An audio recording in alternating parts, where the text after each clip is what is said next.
Добрый вечер, уважаемые зрители. Давайте начнем с того, что мы, искусственные ведущие, хотим быть максимально полезными и интересными для вас. Что вы хотели бы узнать больше? Какие темы вас интересуют? С удовольствием проведем сессию вопросов и ответов.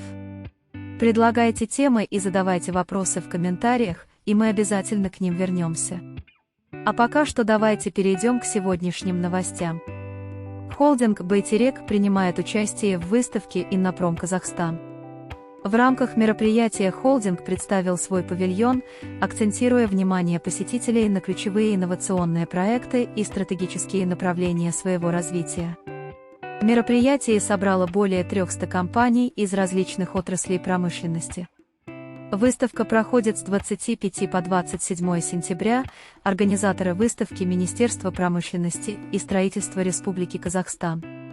Казахэкспорт и РСК Банк из Кыргызстана объединились, чтобы поддержать экспорт продукции и услуг из Казахстана в Кыргызстан. Подписанное соглашение откроет доступ покупателям казахстанской продукции из Кыргызстана к льготному торговому финансированию. В рамках такого сотрудничества сейчас на обсуждении первый проект по поставке мебели.